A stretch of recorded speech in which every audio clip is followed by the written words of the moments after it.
seperti Said Murtada Zabidi, ahli hadis. Said Murtada Zabidi ini guru daripada Syekh Abdul Samad Al-Falimbani. Syekh Abdul Samad Al-Falimbani lama di Mekah Madinah dan juga pernah ke Mesir. Waktu Murtada Zabidi ke Mekah, dia bagi ilmu dan salah satu muridnya adalah Syekh Abdul Samad Al-Falimbani. Syekh Abdul Samad Al-Falimbani punya sahabat Syekh Arsyad Al-Banjari, Nafis Al-Banjari, bahkan murid plus juga kawan Syekh Dawud Fatani.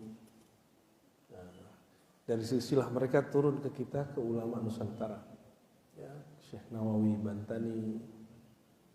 Syekh Nawawi turun kepada murid-muridnya, Syekh Termasi, Hadratus Syekh Hasyim Asy'ari, ya, turun ke ulama-ulama di negeri ini. Jadi kata Ahlus Sunnah itu enggak ya silakan klaim, tapi ini sudah ada yang isi, sudah ada silsilahnya, sudah ada ulamanya. Apa kata Imam Said Murtada Az-Zabidi? Idza utliqa ahlus sunnah wal jamaah fahum al-asy'ariyah wal maturidiyah. Jika di kitab-kitab disebut ahlus sunnah wal jamaah, maka yang dimaksud mesti ulama yang bermanhaj, beraliran, ikut metode Imam Asy'ari dan Imam Al-Maturidi. Alhamdulillah kita sempat ziarah waktu di Uzbek, disamarkan ke Imam Maturidi yang wafat tahun 333 lebih kurang, dan juga ke Imam Asy'ari ya, sembari lalu di Baghdad kemarin, ya. Dan kemudian apa kata ulama-ulama Damaskus, Imam Zahabi, Imam Safadi, sampai ke belakangan As-Sakhawi, Ibnu Hajar As-Sakhawi, Suyuti. Ilmu ini yang menguasainya adalah Ahlul Maghrib. Ahlul Maghrib itu dari Mesir ke sana, bukan Mesir nggak masuk. Jadi dari Aljazair, ya, Afrika Utara, Aljazair, Tunis sampai ke Maroko, itu disebut dengan Ahlul Maghrib. Ya. Nah, imam ini namanya Imam As-Sanusi. Ada As-Sanusi, pemimpin Thariqah Sufi, Muhammad bin Ali As-Sanusi. Bukan itu, ini lebih tua lagi. Dia wafat tahun 895. Namanya Muhammad bin Yusuf As-Sanusi. Ya. Dan mazhabnya Maliki. Dia berfikih Maliki. Ini kelebihan. Apa kata Imam As-Subki? Imam Subki ini dia salah satu pembaharu dalam ilmu hadis dan fikih Syafi'i. Kata beliau, engkau tidak akan dapat temui orang yang dianggap ulama besar di mazhab Maliki. Kalau kita Syafi'i itu Maliki, ya, Syafi'i. Engkau tidak akan temukan di mazhab Maliki kecuali dia Asy'ari. Akidahnya bermanhaj Ahlus Sunnah, riwayat Imam Asy'ari. Dan ini terbukti sampai di Mekah. Ada Abuya Said Muhammad Alawi Al-Maliki. Alhamdulillah Al-Fakir dapat sanad dari murid-murid beliau, baik yang di dalam negeri ataupun luar negeri. Dan beliau seorang yang teguh memegang akidah Ahlussunnah, Asy'ari dan Maturidi. Sampai berpolemik dengan, mohon maaf, antum kan suka nyetel Quran yang dibaca oleh Sudais, betul kan? Sudais itu memusuhi Abuya Said Muhammad Alawi Al-Maliki. Salah satu sebabnya karena dia berakidah Asy'ari. Berarti Sudes apa? Dia bukan Asy'ari. Tapi ya sudah, kan masih syahadat asyhadu an la ilaha illallah ya. Pada pagi ini saya akan menghantarkan persoalan istilah-istilah yang nanti akan sering kita pakai di dalam Majlis Sunnah. Ini kalau berhasil menghafalkan bab-bab ini, Bapak Ibu nanti tidak akan banyak masalah ketemu aliran manapun, insya Allah. Insya Allah. Mari kita buka hati, baca suratul Fatihah. Semoga berkah Al-Fatihah Allah buka hati, fikiran. Allah terima kita sebagai umat Rasulullah SAW. Ala hadhihi wa likulliyatin salihah. Al-Fatihah. Bismillahirrahmanirrahim. Suratul Najina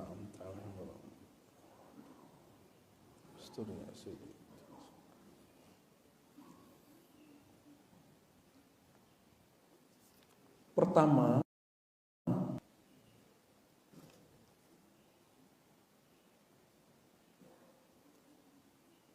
istilah alam.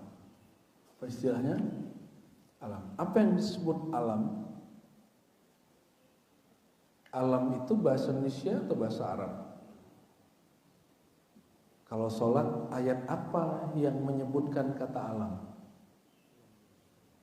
Surat apa, ayat keberapa? Surat. Itu sering baca kan, sholat gak sah kalau pakai selain ayat itu. Alfa. Bismillahirrahmanirrahim. Alhamdulillahi Rabbil Alamin. Alamin, alam. Lalu ada yanun menunjukkan plural. Alam-alam. Pujian bagi Allah, pemilik, pencipta seluruh alam. Jadi alam itu bukan istilah bahasa Melayu, bukan istilah bahasa Jawa. Alam itu istilah Qur'ani. Apa yang disebut alam? Paling mudah memahaminya adalah kalimat Rabbil Alamin. Rabb berarti pencipta, alamin berarti yang dicipta. Atau pemilik dan yang dimiliki. Rabb itu misalnya ada ungkapan Rabbul Bait. Rabbul Bait artinya pemilik rumah. Bapak punya rumah di sini, maka Bapak kalau undang tamu, kita sebut sahibul bait. Tapi ada istilah lebih fasihnya, Rabbul Bait. Ya, Rabb pemilik, bait atau pengurus rumah. Ya, Rabbul Alamin dapat berarti yang mengurusi alam semesta. Bahwa tidak ada satu biji tumbuhan tumbuh kecuali dengan izin Allah. Tidak ada satu tetes air turun di muka bumi mengalir di manapun kecuali dengan izin Allah. Tidak ada darah ngalir di Bapak Ibu, sel tubuh, sel mati kecuali dengan izin Allah. Jadi Allah itu sibuk atau tidak? Nah, yang diurusi oleh Allah itu namanya alam. Nah, alam itu ada yang dia ciptakan, dia adakan, dia wujudkan dari tiada menjadi ada dengan cara apa? Dengan kudrat iradatnya, dengan lafaz kunnya, itu disebut makhluk yang zahir. Ada yang dia hembuskan. Dia tidak menyebutnya mencipta, tapi dia menyebutnya menghembuskan. Sama-sama diwujudkan, tapi salah satu pembaharu dalam ilmu hadis dan fikih Syafi'i,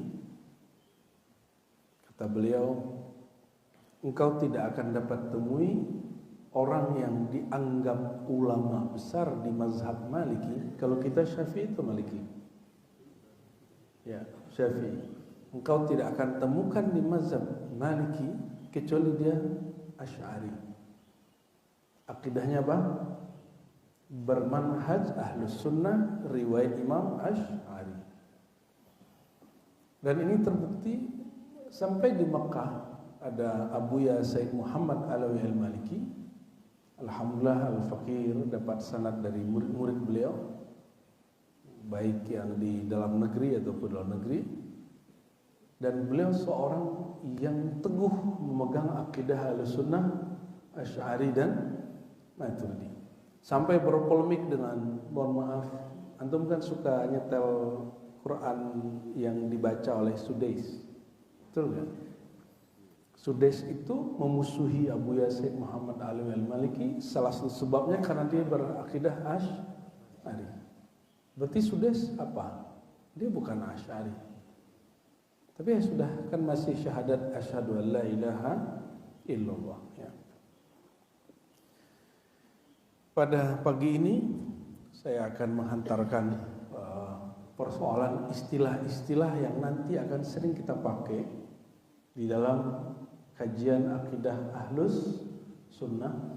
Ini kalau berhasil menghafalkan bab-bab ini, Bapak Ibu nanti tidak akan banyak masalah ketemu aliran manapun, insya Allah.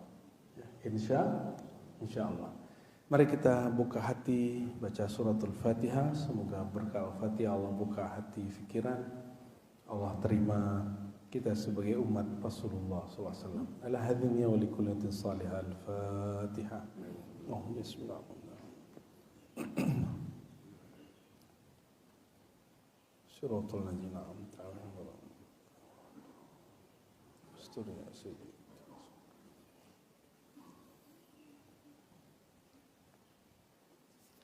Pertama, ya,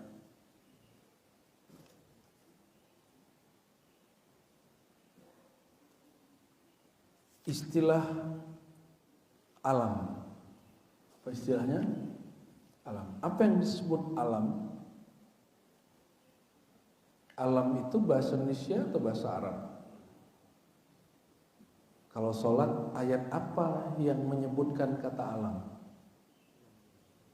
Surat apa, ayat keberapa? Surat. Itu sering baca kan, sholat gak sah kalau pakai selain ayat itu. Al-Fa.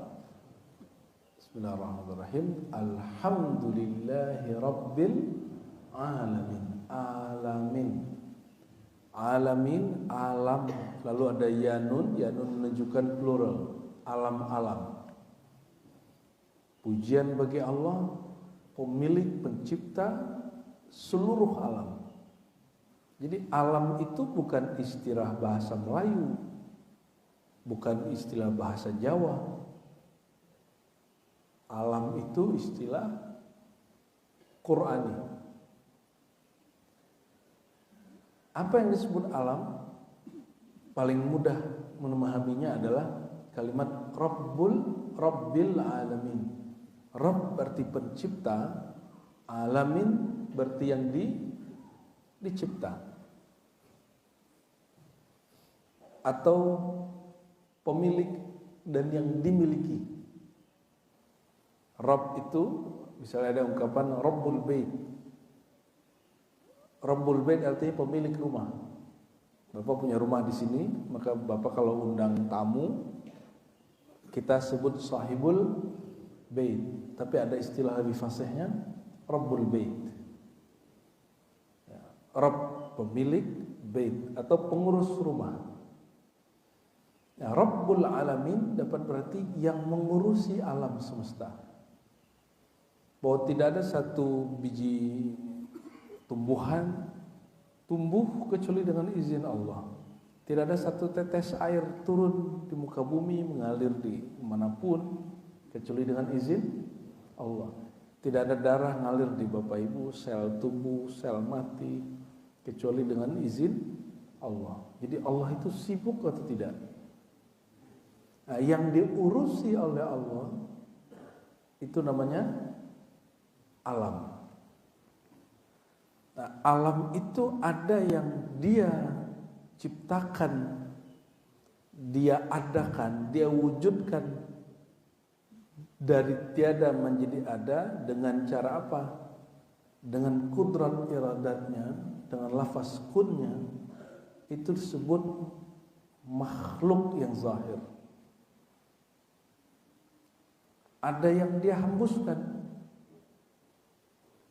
Dia tidak menyebutnya mencipta, tapi dia menyebutnya menghembuskan. Sama-sama diwujudkan, tapi satu Allah gunakan kalimat mencipta, dicipta. Yang kedua Allah gunakan kalimat dihembuskan. Ini yang disalahpahami orang tentang kajian kita salah satunya. Dan saya memilih mengikuti istilah Quran daripada istilah filsafat. Di dalam Al-Quran Allah menyebutkan wujud selain dirinya. Pertama dalam surat Shad ayat 72, inni khaliqun basharan min tin. Sungguh aku mencipta manusia, aku mencipta manusia dari tanah. Ini tubuh kita dari apa? Dari tanah. Tapi Allah menyebut sisi yang lain, yaitu ruh. Allah tidak gunakan kata cipta, Allah gunakan kata hembus. Sama-sama diwujudkan, tapi Allah menggunakan dua istilah yang berbeda, dan itu tidak mungkin sia-sia. Adakah satu kalimat di Quran sia-sia? Enggak ada. Maka gunakan lafaz Qurani. Apa kata Allah? Nafakhtu, aku hembus. Maka Al-Faqir saya menyebut ruh itu bukan makhluk tapi manfukh. Jangan dipotong di tengah. Ya. Jadi selain Allah ada dua jenis wujud. Wujud makhluki, ada wujud manfukhi. Selain Allah, dan dua-duanya alam. Pertama alam tercipta dengan kunnya, fayakun. Itulah dia makhluk.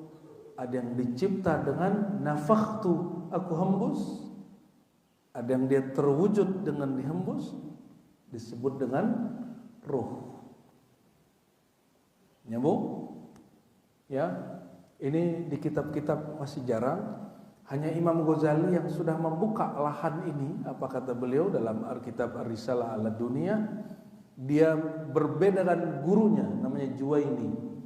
Imam Al-Juwaini di kitab Asy-Syamil masih menyebut bahwa ruh itu jismun latif, terpengaruh oleh Mu'tazilah, padahal dia seorang Ahlus Sunnah. Jisim yang halus. Nah, ini istilah kedua.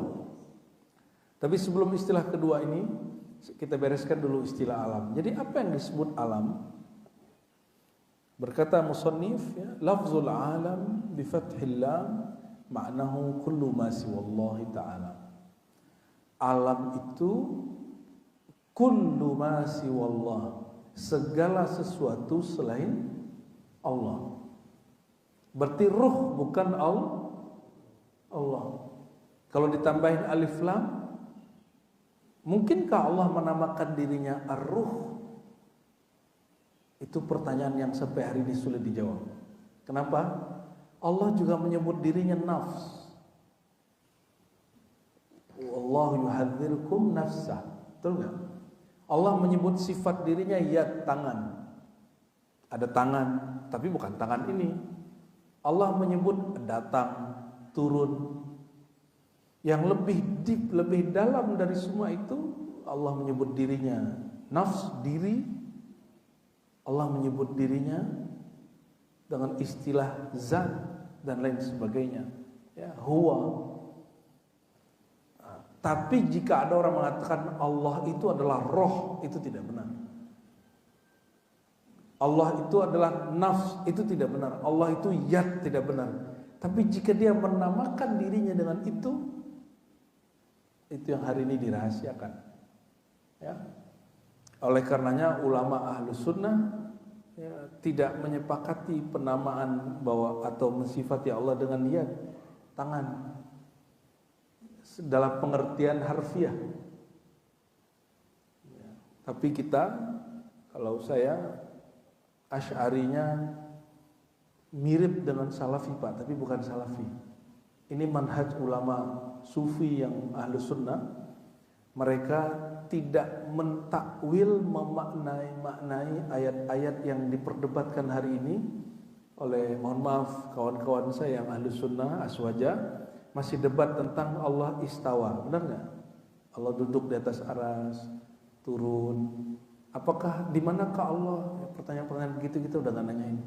Bagi kita, apapun kabar Allah tentang dirinya di Quran, di sunnah yang sahih, kita beriman. Tidak perlu ditakwil, tidak perlu ditakbir. Kenapa?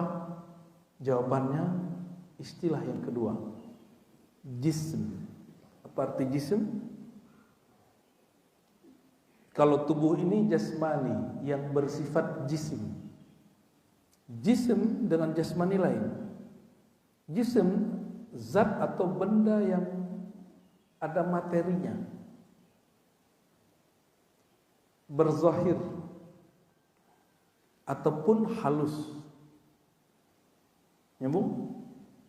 Walaupun terlihat mata atau tidak. Maka sel walaupun tidak terlihat oleh mata, satu biji zarah debu walaupun tidak tampak oleh mata, tapi dia disebut dengan jisim.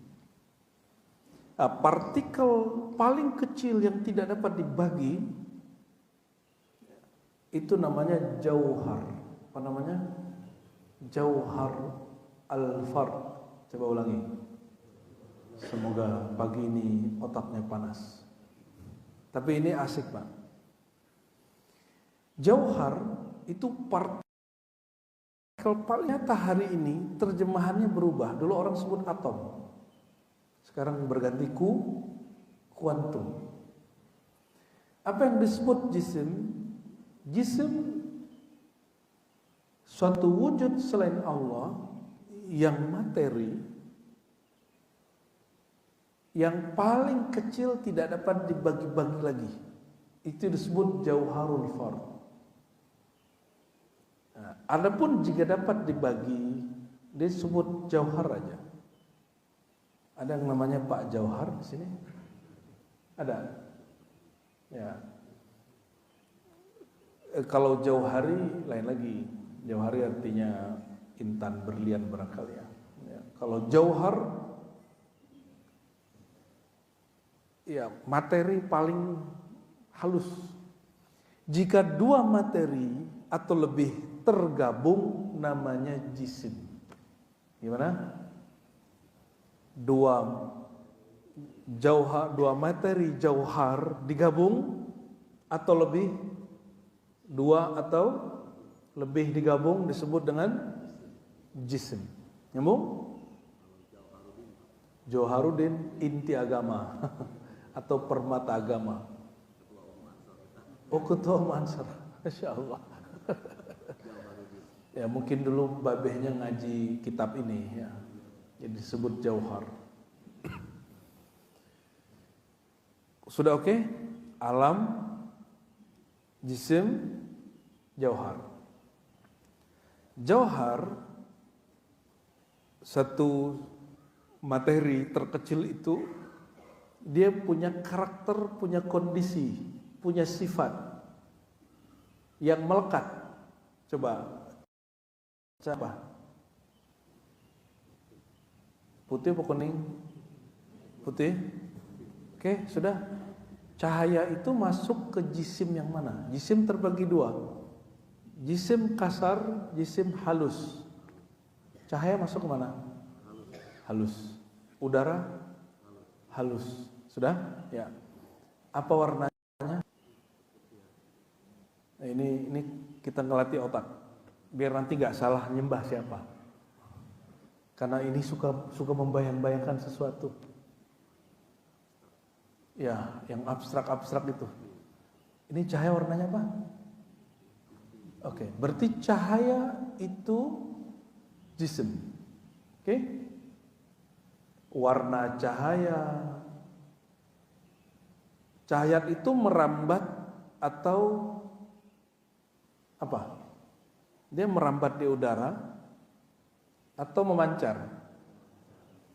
Dua-duanya, Pak. Tanya orang kimia, dua-duanya. Itu sebabnya bintang yang kita lihat hari ini dia berkedip-kedip kecuali dia dekat. Kenapa dia berkedip? Cahaya itu juga merambat ke ruang dan waktu. Jadi yang kita lihat hari ini bintang malam-malam berkedip, itu dia nggak berkedip di sana. Itu ketika merambat ada gas-gas alam besar itu yang menutupi dia. Makanya mata kita kemudian melihat dia berkedip, padahal dia tidak berkedip. Apakah yang kita lihat hari ini bintang itu sebesar itu? Sebesar satu titik itu atau lebih besar? Betapa banyak bintang yang ukurannya lebih besar dari matahari. Jadi ada bintang di malam-malam itu 100 tahun yang lalu sinarnya yang kita lihat. Sinarnya memuntah gitu ya. Kita baru lihat 100 tahun yang lalu. Ada yang 200 tahun yang lalu. Maka sekarang mereka yang sudah menghitung dengan teleskop tertentu tidak hanya menghitung apa yang dilihat, juga menghitung pergerakannya. Tambah seru sebenarnya kalau orang kajian alam masuk ke akidah, itu harusnya dia menemukan Allah. Harusnya. Nah, kita ulang. Alam, apa arti alam tadi? Segala sesuatu selain Allah. Ada alam yang dicipta dari tiada menjadi ada, disebut makhluk. Ada yang dihembus, manfuh, yaitu ruh. Ruh itu materi atau tidak materi? Materi atau tidak materi? Immateri. Makanya ulama kita tidak semua mengatakan bahwa ruh itu jauhar. Tapi ada yang mengatakan itu, yaitu Imam Fakhruddin Ar-Razi. Dia sebut ruh itu jauhar al-fard. Satu subjek yang tidak dapat lagi dibagi-bagi. Tapi itu rumit ya, enggak usah dibayangkan. Ruh itu rahasia Allah ya. Pertanyaannya tadi, apakah boleh menamakan Allah Ar-Ruh? Itu bukan, itu rahasia. Itu rahasia Allah. Kenapa? Allah mensifati dirinya dengan sifat yang lebih mudah daripada kata Ar-Ruh itu. Yadun, tangan, apalagi tadi turun, betis, nafs, jiwa, diri. Maka secara akli Allah itu lebih pantas menamakan dirinya ruh. Tapi ingat, Allah bukan roh dalam pengertian yang kita pahami. Mohon maaf, ini yang bikin kita berbeda dengan banyak. Mohon maaf, ilmuwan sebelumnya. Kita boleh beda gak Pak? Alhamdulillah, al-fakir ya, walaupun tidak pantas disebut ilmuwan, tapi berkhidmat dengan ilmu sampai hari ini, sampai detik ini bentuk khidmat saya pada ilmu. Kita selalu meneliti hampir setiap hari. Jadi sarapan saya Bapak Ibu itu baca kitab. Alhamdulillah ya. Ini salah satu nikmat dari Allah, karena Allah mengatakan Iqra, membacalah, baik kitab yang tertulis di lembaran ataupun yang tertulis di kolbu. Dan semuanya ilmu Allah, bukan ilmu kita. Kita tidak boleh berbangga dengan ilmu-ilmu yang ada itu ya. Oleh karena itu ada dua alam, alam makhluk, alam manfuh. Nah, dalam istilah Imam Ghazali, alam jisim, alam al-amr. Alam makhluk, alam amr. Alam makhluk yang zahir yang kita lihat hari ini, sedangkan alam amr itu alamnya ruh. Alam apa? Alamnya ruh. Oke? Berarti ruh juga pada satu alam? Iya. Karena ruh bukan Tuhan, dia bukan Allah, maka dia pada satu alam, satu dimensi yang Allah rahasiakan. Yang Allah mengatakan, aku hapuskan, berarti sumber hapusannya siapa? Oleh karena itu, bagi saya punya beberapa guru yang mengatakan Allah itu zat sumber segala hembusan ar-ruh. Ya, sumbernya. Sumber segala hembusan ar-ruh. Sebagaimana Allah adalah sumber wujud dari semua yang ada di alam semesta. Adakah di alam semesta wujud yang bukan dari wujudnya? Nggak ada. Jadi kita ini dipinjamkan wujud oleh Allah. Jadi kita berhutang wujud, Bapak Ibu, kepada Allah. Oleh karena itu, jalan kepada Allah juga terbagi dua. Jalan amri, jalan khalqi. Jalan rahasia di dalam diri, jalan zahir di luar diri. Gitu. Maka semua ibadah kita sebenarnya dua dimensi. Di situ ada sisi rahasianya, di situ ada sisi yang zahirnya, ya. Haji sampai semuanya ada rahasianya. Tadi sudah apa? Jisim terdiri dari minimal 2 jauhar. Jauhar dia mempunyai kondisi, warna, hal, perubahan-perubahan, bentuk-bentuk.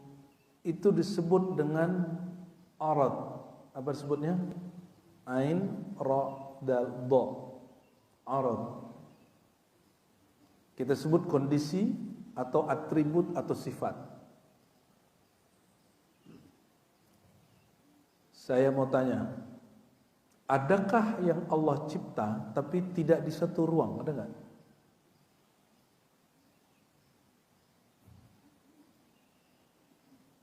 Biar pagi-pagi otaknya panas, Pak. Adakah yang Allah cipta tapi tidak berada di suatu tempat? Kalau kata ruang agak ribet, saya turunin bahasanya.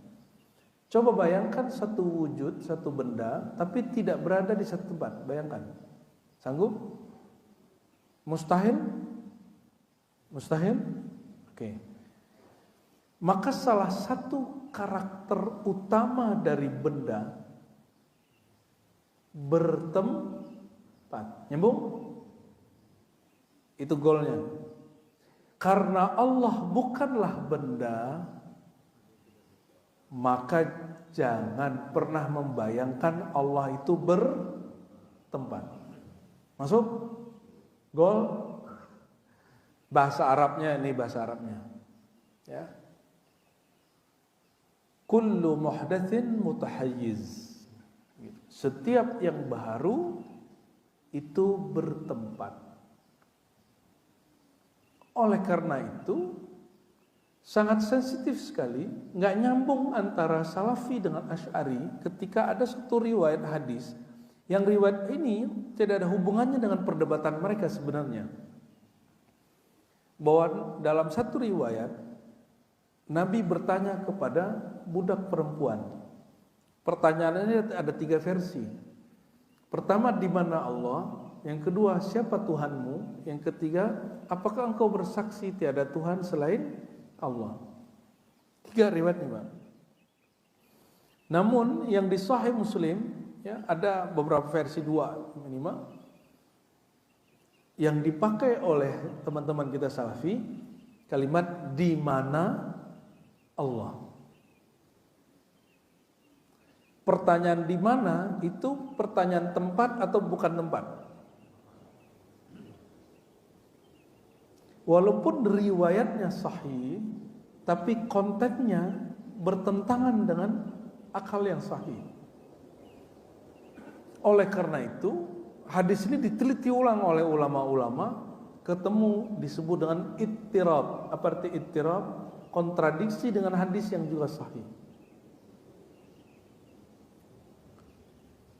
Oleh karenanya, saya kemudian tersenyum. Begitu pentingnya orang memahami Allah dan begitu berebutnya orang merasa paling benar tentang Allah, sehingga berebutlah antara Salafi dan Asy'ari tentang gelar ahlu sunnah ini dari hadis dan masalah ini. Saya mau tanya, langit itu tempat atau bukan?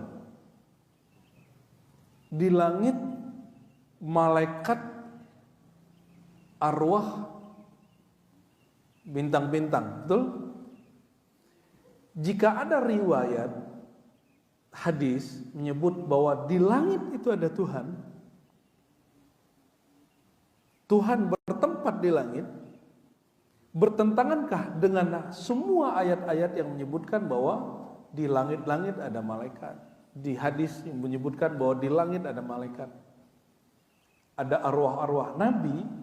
Di kitab Sahih Bukhari dan Muslim, di saat Isra dan Mi'raj, perhatikan, Isra Mi'raj dari langit pertama sampai ke-7, Nabi jumpanya roh para nabi, bukan berjumpa Allah.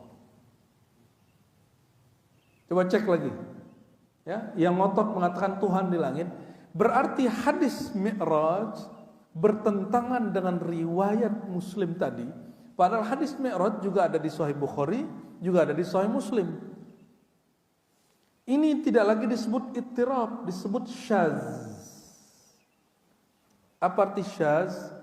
Hadis yang valid bertentangan dengan hadis yang lebih valid, disebut syaz. Tapi yang syaz isinya, bukan sanad orang-orangnya. Di mana Allah, kata Nabi kepada si budak, ini satu riwayat, budak menjawab, fis sama, di langit.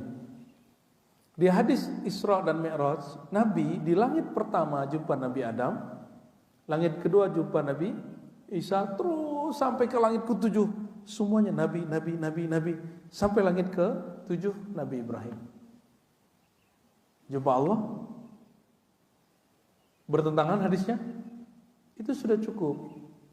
Itu sudah cukup menyebutkan bahwa riwayat tentang budak perempuan yang mengatakan Tuhan di langit, kontennya bermasalah.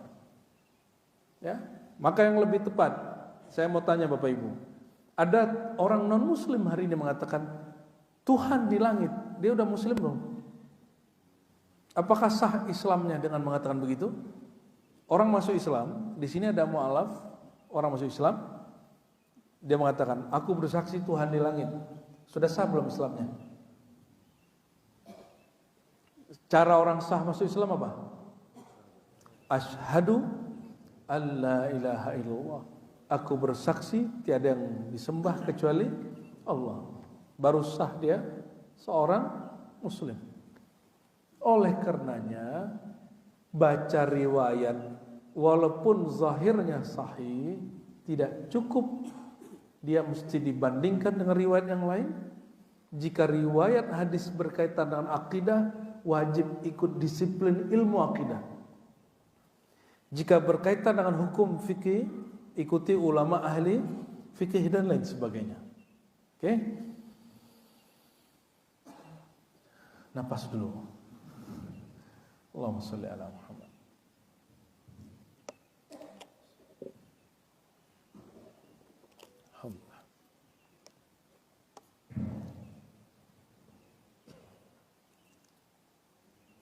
Jadi kondisi dan sifat suatu benda disebut dengan arad.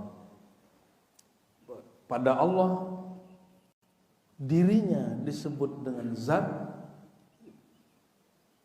Sesuatu yang ada pada dirinya disebut dengan sifat. Itu pada Allah. Kalau pada benda, benda itu disebut jisim, ya, atau lebih kecilnya disebut dengan jauhar. Sifat karakter yang melekat padanya disebut dengan arad. Oke? Karakter yang paling melekat pada semua benda yang dicipta adalah apa? Bertempat. Bagaimana dengan ruh? Imam Ghazali mengatakan, ya, ruh itu tidak menempati badan, tidak juga di luar badan. Dia rahasia Allah semata-mata. Jadi tidak semua Kita kan Allah itu bukan jisim, berarti Allah tidak bertempat. Tunggu. Bahkan selain Allah ada yang dia wujudkan dari hembusannya juga tidak bertempat pada tubuh, di dalam ataupun di luar tubuh. Berarti Allah itu lebih misterius daripada ruh. Jika ada orang mengatakan Tuhan pada qadimnya, pada azalinya, tapi yang terbayang bagi dia qadim azali itu membatasi Tuhan, itu dia keliru. Nah, ini istilah yang keberapa nih? Tadi alam, jisim, arad, jauhar. Sekarang yang kelima. Ini istilah agak berat. Azali dan qadim. Azali dan qadim. Sering dengar alam azali gitu ya. Sebenarnya istilah ini kurang pas. Istilah alam azali, karena alam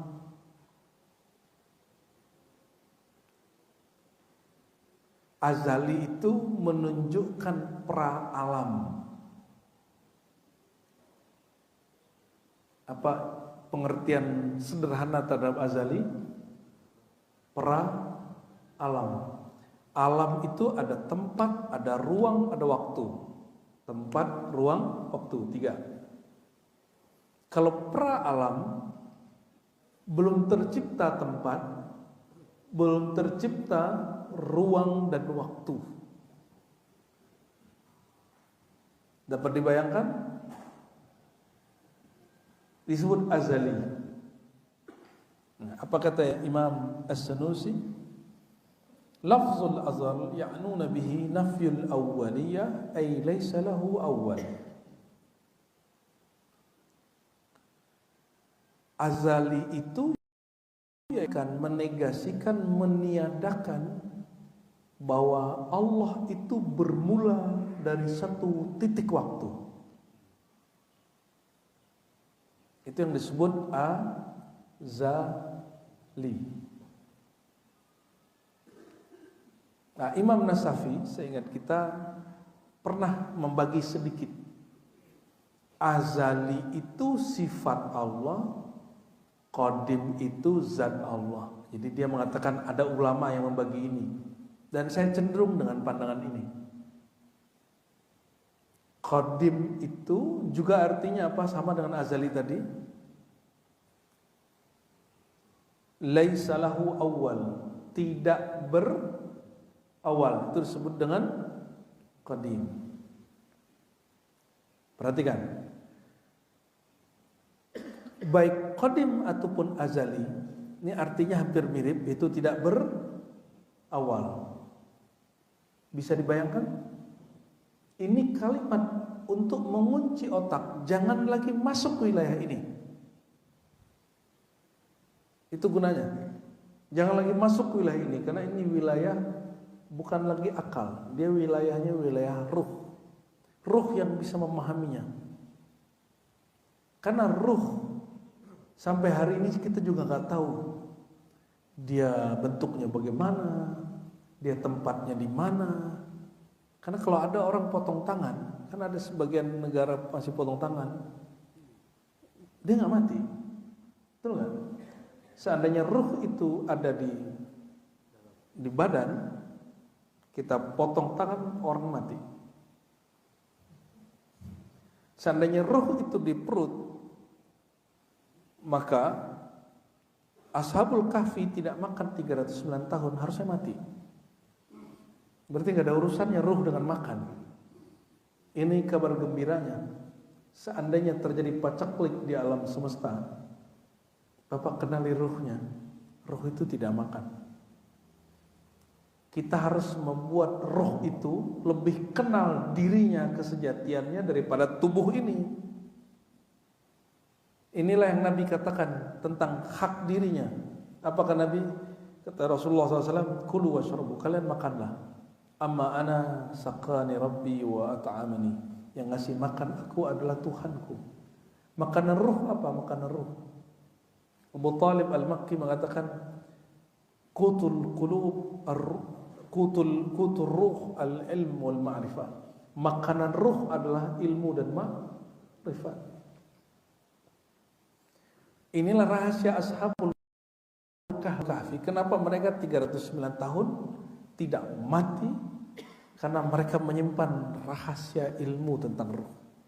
Sebagian Allah kasih ke mereka, sehingga mereka mengenal jati dirinya yang maha hidup, Allah SWT yang tidak berawal, tidak berakhir. Mereka faham itu. Ya Hayyu ya Qayyum, mereka faham itu. Itu yang mereka bawa lagi tidur.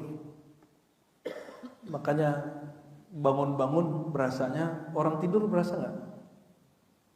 Kapan orang tidur sadar dia tidur? Gak pernah Pak. Orang tidur gak tahu dia tidur. Dia taunya pas bangun tidur. Waktu bangun tidur, oh tadi aku tidur ya. Jadi sebenarnya orang tidur gak pernah sadar dia tidur. Tapi yang menakutkan apa? Allah menggenggam ruh setiap dia tidur. Kalau Allah gak balikin, Bapak mati selama-lamanya. Jadi yang doyan tidur, doyan mati. Oh Ustadz, katanya mematikan diri sebelum mati. Bukan yang itu. Itu namanya tidur sebelum mati. Itu beda dengan mematikan diri sebelum mati. Berarti azali dan qadim, jangan pahami dua istilah ini pembatasan terhadap Allah, ya. Kalau ulama kita menyebut azali itu kaunuhu atau annahu. Kaunuhu aliman. Allah itu kaunnya, keadaan azaliyahnya dia mengetahui. Saya mau tanya, Allah sudah tahu kita duduknya sejak kapan? Setelah terjadi, sebelum terjadi, atau sebelum kita wujud? Sebelum kita wujud Allah sudah tahu. Orang kalau faham ini stres nggak kalau dia nyalek nggak kepilih, usaha gagal, bangga nggak dia, lupa diri nggak dia ketika dia punya suatu hajat sampai, ya nggak biasa aja, kan dia sudah tahu ilmu Allah Subhanahu wa Ta'ala. Dan tiada ilmu kita kecuali semua percikan dari ilmu Allah Subhanahu wa Ta'ala. Bolehkah bangga dengan ilmu? Boleh dengan syarat memandang itu dari Allah. Kalau memandang itu aku yang ada, langsung batal dia. Ya. Akulah ahlus sunnah, akulah kelompok paling benar, itu kelompok tertolak. Ya, kita hanya mengatakan semoga Allah menerima kita sebagai hambanya yang mengikuti sunnah Rasulullah Sallallahu Alaihi Wasallam. Ya. Sedikit dibedakan di kitab ini. Al-Qadim, Qadim itu lebih kepada zat yang wujud dan wujudnya tidak bermula,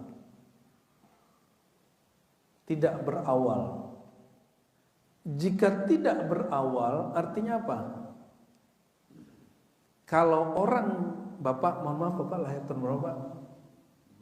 59. Sebelum 59 Bapak sudah wujud? Belum. Berarti 59, 58 belum wujud? Belum. Berarti Bapak ini tidak qadim. Paham maksudnya? Kalau qadim, dia tidak ada titik awalnya. Berarti dia tidak pernah tiada. Sedangkan Bapak pernah tiada. Itu yang disebut qadim. Ini qadim dalam istilah sifat Allah. Ada qadim dalam istilah kebahasaan umum. Dalam surat Yasin, ya, Al-Urjun, Al-Qadim. Itu lain lagi. Jadi ada kawan kita sekolahnya umum tapi mengkritisi istilah qadim. Oh, saya nggak bisa jadi akidah Asy'ari, sorry Ar-Razi. Loh, kenapa bro? Qadim itu artinya tua, dahulu. Dibacakan surat Yasin, ya kita ketawa.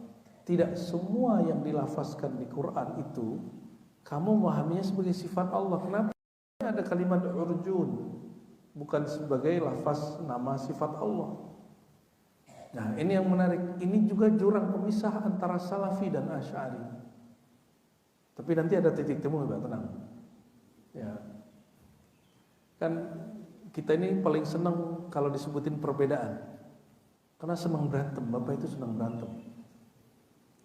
Timur Tengah sampai hari ini berantem terus, ya, beda terus.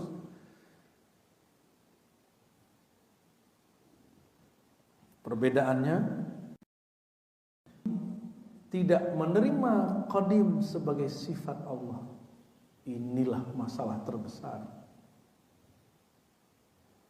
Kata Ibnu Taimiyah, tidak ada dalilnya di Quran bahwa Allah bersifat qadim.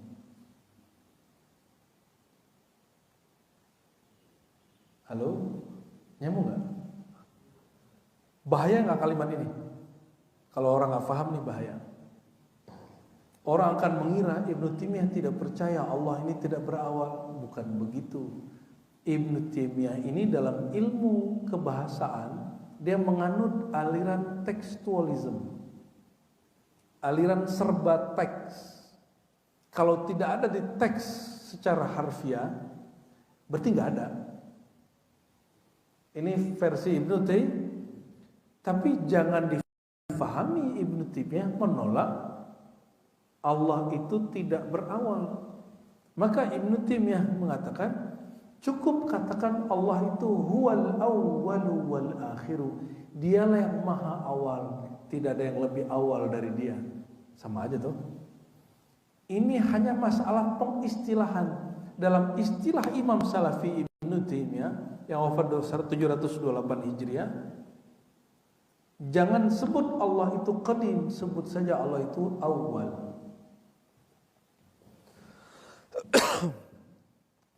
Namun masalahnya apa? Ternyata ada hadis yang menyebutkan Allah itu qadim. Hadis Abu Daud, doa masuk masjid. Ya. Allahumma inni a'udzu biwajhikal karim wa bisultanikal qadim. Ya Allah, jadi kita masuk masjid, aku berlindung dengan kemuliaan wajahmu dan kekadiman kekuasaanmu. Ada kalimat qadim. Ternyata Ibnu Taimiyah tergoda oleh pandangan Imam Ibnu Hazm Az-Zahiri, ya, yang konon pernah menolak istilah qadim pada Allah. Terlepas dari itu semua, baik Imam Salafi atau imam-imam akidah Ahlussunnah Asy'ari sepakat bahwa Allah tidak dimulai dari satu titik. Allah tidak pernah tiada. Tidak pernah tiada berarti selalu ada. Mereka hanya berbeda tentang istilah. Aman? Jangan salah paham antara dua kelompok ini, ya.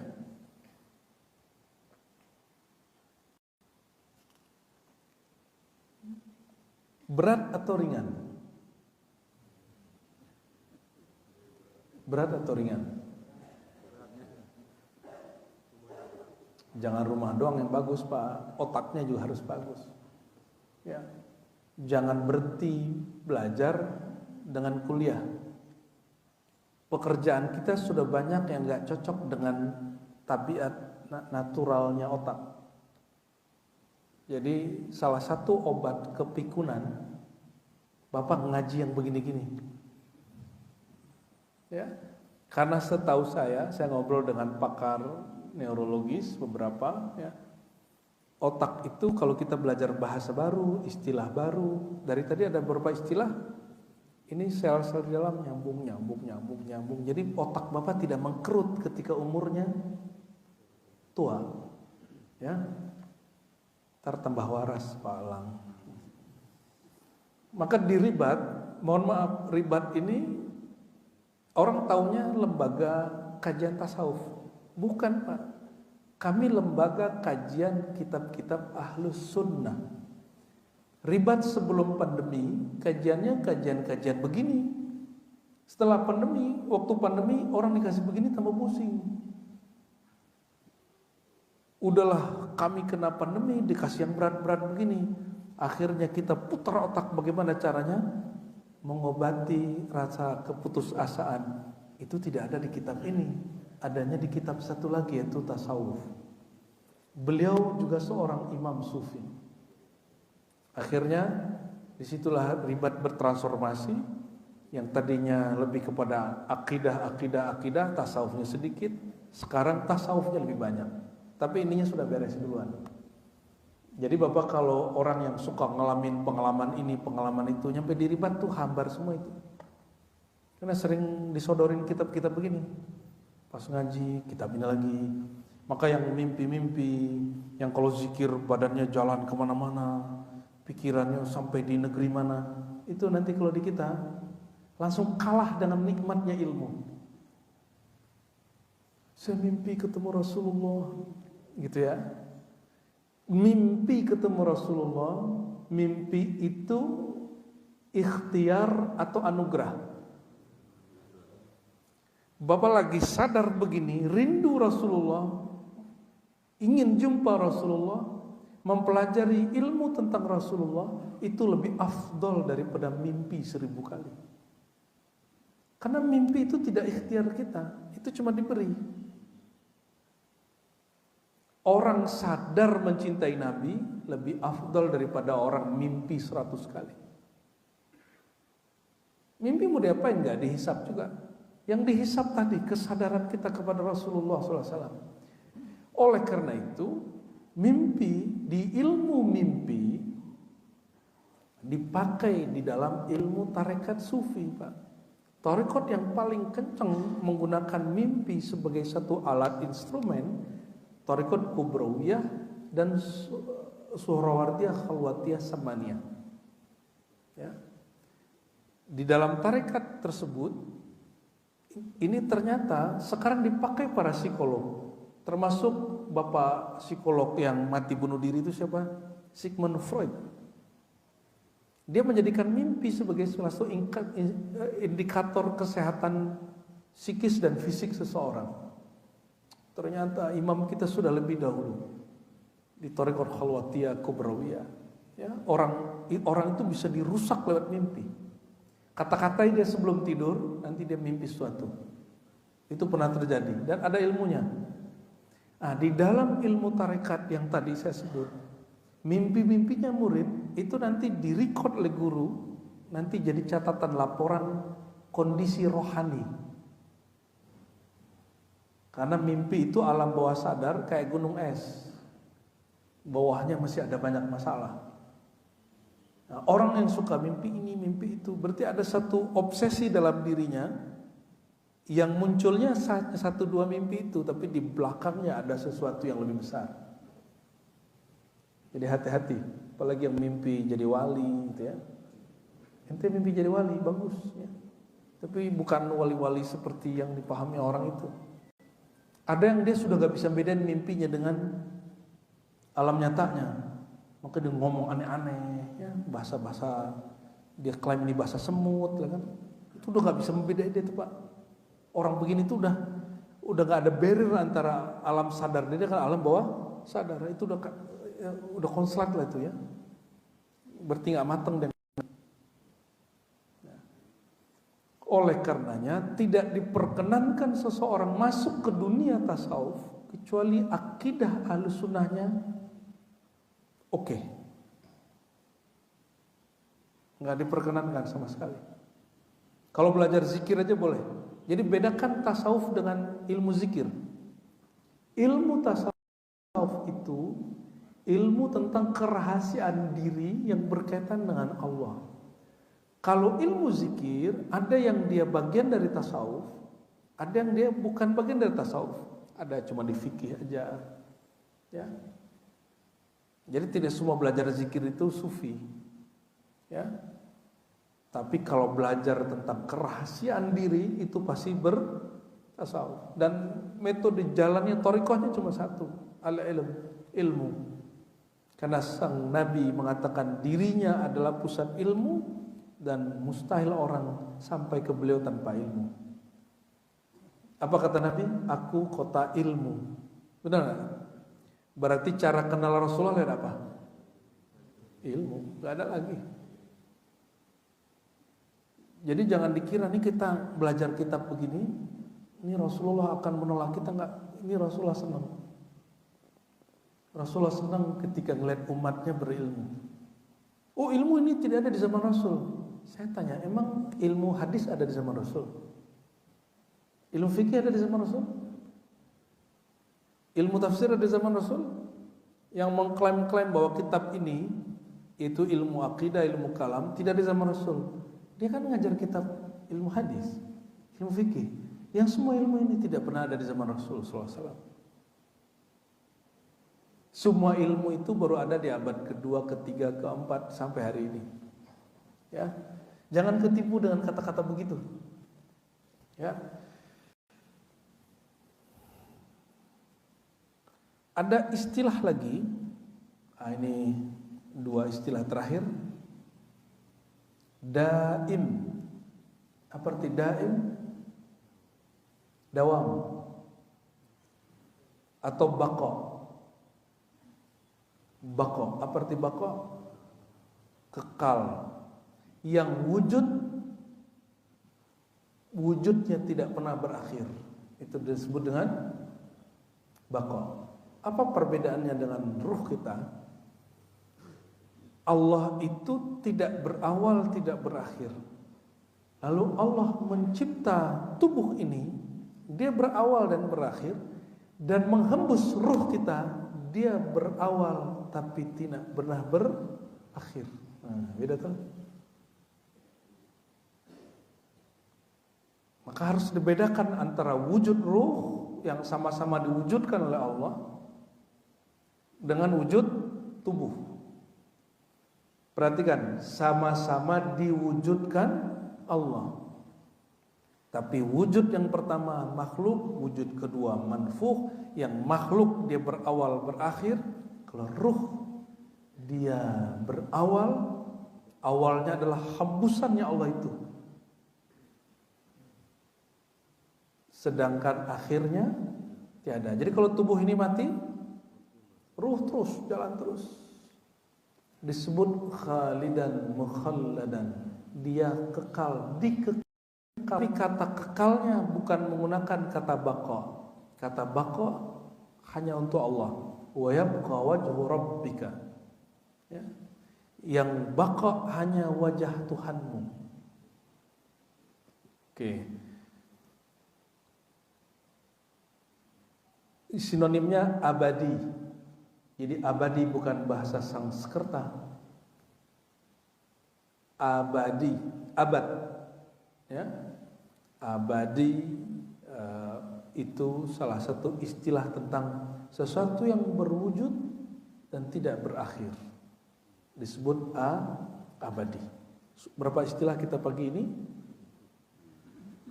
Satu, alam. Apa yang disebut alam? Segala sesuatu selain Allah. Berarti ruh bagian dari alam. Tapi alamnya bukan alam cipta, alamnya alam hembus. Bahasa Arabnya nafakh atau amr. Ya, nafakh atau amr. Ya. Tubuh ini di alam cipta. Oke.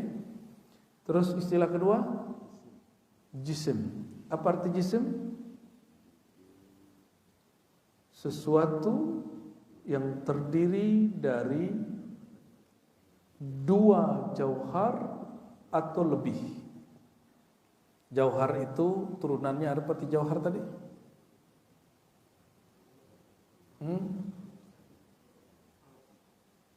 Halo. Emang begitu. Ente udah langsung uzur pagi ini. Apa arti jauhar? Partikel terkecil di alam semesta itu disebut dengan jauhar atau jauharul fard.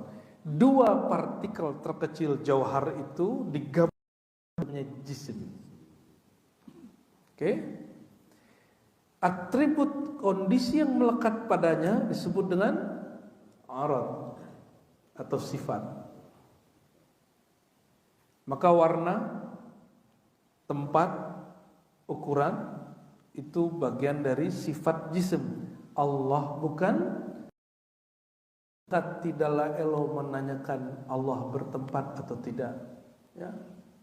Maka hadis-hadis yang tadi kita nggak usah bentrokin dengan akal, cukup bentrokin dengan hadis yang lain yang mengatakan di mana Allah, Allah di langit. Ini bertentangan dengan semua hadis Mi'raj dan hadis yang sahih. Apalagi istilahnya azali, azali, qadim. Apa arti azali tadi? Sesuatu yang wujud tidak bermula. Kalau tidak bermula berarti pernah tiada atau tidak pernah tiada. Oke. Allah tidak pernah absen dari dunia, dari alam, dari wujud. Bahkan dialah sumber semua wujud. Sinonimnya qadim, tapi kemudian ulama kita ada yang membagi istilah ini kurang populer, bahwa qadim untuk zatnya, azali untuk sifatnya. Satu saya lupa, Allah zatnya qadim, sifatnya tidak mungkin kecuali juga qadim atau azali, bukan makhluk. Nah, dalam akal sehat kita mustahil zat yang qadim ada yang menempel padanya suatu kondisi yang baru dicipta. Ya, jangan pernah bayangkan benda bernama aras nempel sama Tuhan, itu mustahil. Jadi kita disebut Allah bersemayam di atas aras, katakan saja bersemayam. Yang penting ente sudah paham bahwa Allah bukanlah benda. Berarti tidak bersentuhan dengan aras. Ada orang mengatakan Tuhan di kolbu. Kita sudah paham bahwa Allah itu tidak beruang dan berwaktu. Dialah Sang Maha Waktu. Dia nggak perlu menempati kolbu ketika disebut dia di kolbu. Itu hanya menunjukkan kedekatan dan perhatiannya. Ya. Dan terakhir istilah daim atau dawam, yang sinonimnya abadi. Berarti sesuatu yang wujud tidak ada akhirnya, ya. Ini sebenarnya sudah cukup, ya. Istilah ini sudah cukup. Insyaallah kalau dimulai dari pemahaman istilah ini masuk ke kitab-kitab akidah tidak rumit. Nah, apa yang membuat kitab akidah rumit? Tidak memahami keyword. Nah, kita kalau bikin jurnal hari ini, jurnal ilmiah, di bawah abstrak ada tulisan keyword, betul nggak? Nah, keyword ini penting sekali, ya. Kata kunci, glosarinya harus paham. Maka siapa yang paham keyword, tidak ada ilmu yang sulit baginya, insya Allah. Maka bagi saya tidak ada ilmu yang sulit kecuali saya tidak mengerti istilahnya. Tidak ada kitab yang berat kecuali kita tidak mengerti kata-kata kuncinya. Semoga yang hadir pagi ini akalnya diselamatkan Allah dari uzur. Allah beri kelapangan dada, tidak lagi memandang diri kita paling benar. Semua kita hanya berusaha mendekati Sang Maha kebenaran, ya. Allahumma arinal haq, Allahumma arinal haq warzuqna ittiba'ah. Ya Allah yang Maha mendengar, yang Maha hak, izinkan kami ya Allah diperlihatkan apa itu al-haq, kebenaran, dan izinkan kami ya Allah, beri kami kekuatan ya Allah untuk mengikutinya sampai hayat kami terakhir, sampai berpisah roh ini dengan badan. Allahumma arina al-batil, ya Allah izinkan kami mengenal apa itu al-batil dan beri kami kekuatan ya Allah untuk menjauhinya. Allah marzuqna al-istiqamah wal inabah ya Allah. Kami memohon jadikan kami hamba yang istiqamah, hamba yang selalu sadar atas perhatian Engkau.